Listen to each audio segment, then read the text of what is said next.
Imagine walking into a psychology lab and being handed a live, completely harmless pill bug. Next to you sits a modified coffee grinder, humming loudly. The researcher asks you to drop the bug into the blades and grind it up. What percentage of ordinary people do you think would actually comply with that request, simply because a researcher asked? More than 50% of the participants in this study chose to drop the bug into the machine. And while those bugs actually escaped down a secret safety slide unharmed, the participants had no idea. The researchers discovered a disturbing anomaly in the data. A specific subset of the participants exhibited genuine, measurable pleasure while operating the grinder. They weren't just following orders, they found the act of killing rewarding. These results suggest that for some, cruelty isn't a lapse in judgment or a byproduct of obedience. It's a deliberate, active choice. For decades, psychology used a specific map to track human malevolence: narcissism, Machiavellianism, and psychopathy. Then, researchers identified a fourth element: everyday sadism, a motivation to inflict emotional, physical, or social pain on others purely for amusement. This created the Dark Tetrad.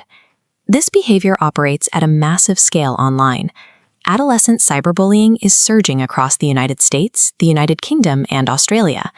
Victims of this digital harassment face a 2.3 times increased odds of developing clinical depression. This toxicity thrives in professional environments as well.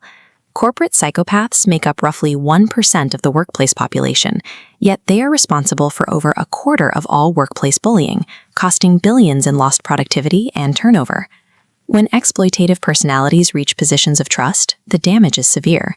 One individual, Kenneth, orchestrated the total collapse of Enron.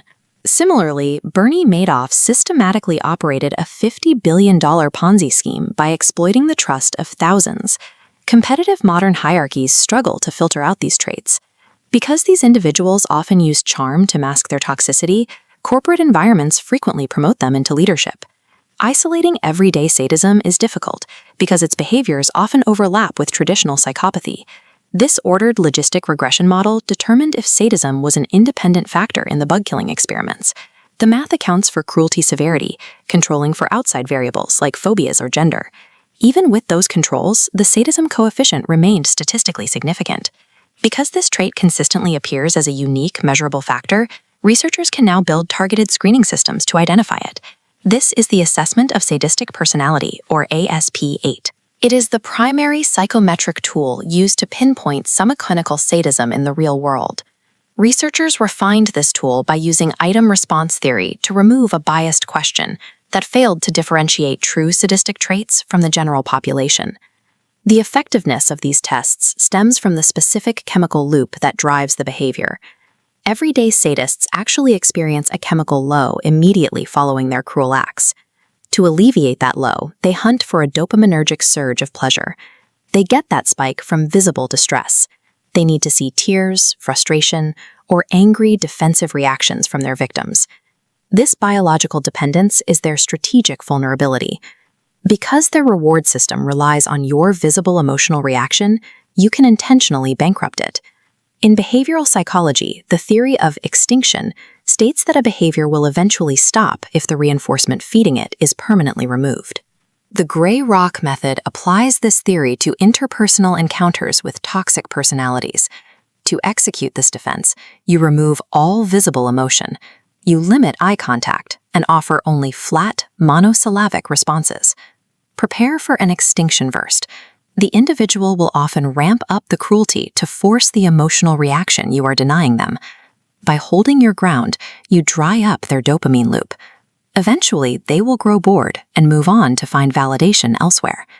Software developers are scaling this defense using transformer-based machine learning to scan online environments for semantic context rather than just flagged words.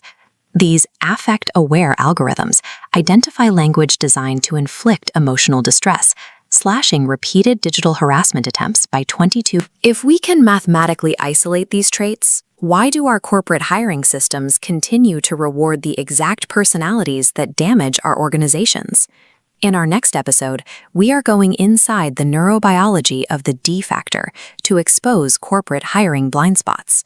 Hit subscribe enable notifications, and click the link in the description for the foundational research papers. I'll see you there.